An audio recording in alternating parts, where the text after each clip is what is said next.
Is your vehicle registration due soon?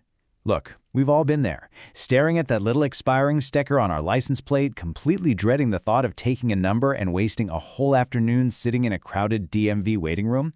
But what if I told you that you don't have to? Don't waste time in line. Today, we're going to learn exactly how to renew your vehicle registration online in Oregon in just a few simple, stress-free steps. Welcome to The Explainer. I'm really excited to guide you through this today. Getting those new stickers for your license plate can feel like a daunting, bureaucratic maze, but it really doesn't have to be. We're going to completely demystify the process. We'll break down the exact steps, the fees, and the hidden pitfalls so you can get your tags updated straight from the comfort of your couch. Let's dive in. So here's our roadmap for this explainer. We're going to navigate the DEQ emissions test, calculate your specific registration fees, walk through a step-by-step online renewal guide, hit on some common mistakes to avoid, tackle a few frequently asked questions, and then finish up with a quick recap. All right, Part 1. Navigating the DEQ test. If you live in certain parts of Oregon, dealing with the emissions test is your very first hurdle. Basically, you can't get your stickers without it. But here's the cool part. If you're inside the Portland or Medford testing boundaries, you don't actually have to wait in line at a traditional DEQ clean air station. There's this fantastic alternative called the DEQ2 program. DEQ actually partnered up with private businesses, places like gas stations, car washes, and repair shops. You just use a small device at one of these participating spots, and it shoots your emissions data straight to the DEQ over the internet. Pass the test, buy your e-certificate online, and boom, you head straight to the DMV website to finish up. It is so efficient. You can even just scan a QR code at these locations to see if you're eligible right on the spot. Now, there are some strict technical constraints for the DEQ2 system. To actually qualify, your car has to be a 2005 model year or newer. And that's because your car's computer needs to be able to transmit an electronic VIN, an EVIN, to be tested this way. You've also got to have standard passenger plates, so no tow trucks or permanent fleet vehicles, and the car has to weigh under 8,500 pounds. Oh, and crucially, your current registration needs to be expiring in the next 60 days, or if it's already expired, it has to be by less than 365 days. Finally, you have to actually be able to complete the DMV portion online. But hey, if you check all those boxes, you get to skip the DEQ station entirely. Moving right along to Part 2. Calculating your registration fees. So nobody likes surprise charges at checkout, right? Well, in Oregon, local fees can make your final total a little, let's say, unpredictable. Registration fees here are directly tied to your county of residence. Now, 33 out of the 36 counties charge absolutely zero local county fees. You just pay the state space fee, which starts at around $126 for a standard passenger car.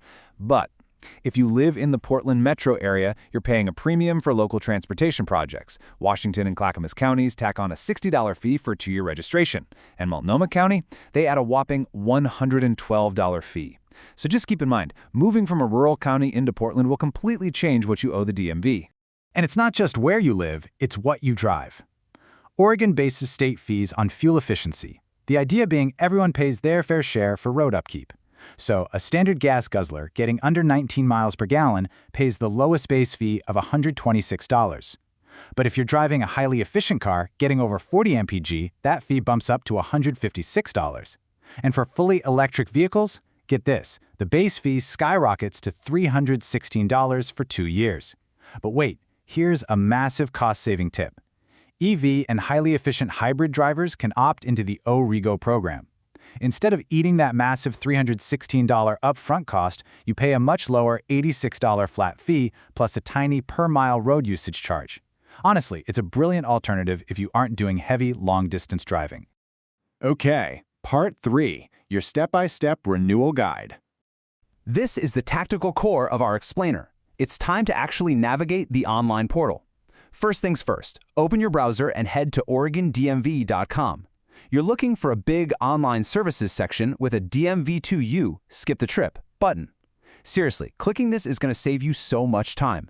This platform handles millions of transactions and leaves those in-person appointments for folks who really absolutely need them.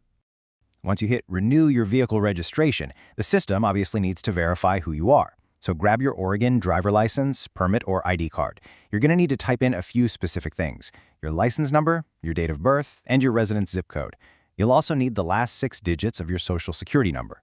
And hey, make sure you type everything exactly as it appears on your state ID. Otherwise, you might actually lock yourself out of the system. Next up, DMV2U needs to identify your specific car. You'll need your license plate number, of course, but the real key here is your vehicle title number. To find that, just grab your old passenger registration card. Right there near the top, you'll see your title number. It usually starts with an OR followed by a bunch of numbers. You literally cannot proceed without this exact number, so make sure you have it handy. Let's quickly summarize that whole workflow. Step 1, visit dmv2u.oregon.gov. Step 2, punch in your personal info from your ID. Step 3, enter your vehicle title and plate numbers. And Step 4, review your calculated total and pay with a credit or debit card. They take Visa, MasterCard, and Discover Online. And that's it. If you passed your DEQ tests and entered all this correctly, your new stickers will show up in the mail within 3 to 30 days. Plus, your digital receipt actually works as proof of registration for up to 30 days, so you're covered right away. All right, on to part 4, common mistakes to avoid. As easy as this online portal sounds, stuff can still go wrong. So let's troubleshoot some common pitfalls that absolutely drive people crazy. There's this insider tip from a local Portland Reddit thread. A user warned, if you get to the final step, the site will ask you if you want to submit your payment or continue checking out. Now, this is a classic, frustrating user interface trap. A lot of people click continue checking out, thinking it means proceed to payment. But in the DMV2U system, it actually means I want to add more things to my cart. If you click that and just close the window, your payment never processes. And guess what? Your tags stay expired. So always make sure you explicitly click the button to submit your final payment. There are also a few hard rules you really need to keep in mind. If you use that awesome DEQ2 online emissions program we talked about, remember, that Clean Air e-certificate is only valid for an online DMV renewal. Do not march into a physical DMV office trying to use it. They will literally turn you away. Also, you have to complete the online DMV renewal within 365 days of your tags expiring. If you cross that 1-year mark, your e-certificate is permanently voided and you're paying for another test. Oh, and leave the American Express in your wallet. While they take Visa, MasterCard, and Discover, Amex is generally a no-go for state revenue payments. Moving on to part 5, frequently asked questions. Let's cover a couple of edge cases that might pop up. First, do I need an emissions test if my car is literally brand new? The answer is no. The state knows newer cars run cleaner. For example, during the calendar year 2026, model years 2023 through 2027 are completely exempt from DEQ testing, as long as your registration expires before January 1, 2027. You get to skip the DEQ entirely and head straight to DMV2U. Second question, can I renew online if my mailing address is out of state? Yes, you absolutely can. As long as you are legally domiciled in Oregon or have a residential address there, the system lets you use an out-of-state mailing address. It's super helpful for college students or temporary workers. And finally, part 6, conclusion and recap. Okay, we're in the home stretch. You've gone from staring at expired tags to knowing exactly how to conquer the DMV2U system. Let's just lock it all in with a quick recap. 1. Check if you're in the Portland or Medford boundaries and use the DEQ2 program to skip the lines if you qualify. 2. Remember your county sets your final fee, and EV drivers can look into Oregon to save some cash. 3. Before you sit down at your computer, grab your Oregon ID and your old registration card so you have that title number ready. And 4. Navigate DMV2U. Type your data carefully, and please make sure you actually click Submit Payment at the very end. Now, just a quick disclaimer before we go. The information in this explainer is completely accurate based on current Oregon DMV and DEQ guidelines. But, as we all know, government rules and fees can absolutely change. So just be sure to verify the latest details directly at OregonDMV.com before you start the process. And that is a wrap on our explainer. Now, I really want to hear from you guys. What part of the Oregon DMV online process surprised you the most? Was it those intense county fees in Multnomah? Or maybe finding out about the DEQ2 program? Drop your experiences, any questions you have, or your own troubleshooting tips in the comments below to help out your fellow drivers. Keep learning, enjoy saving yourself a trip to the DMV, and I'll see you in the next explainer.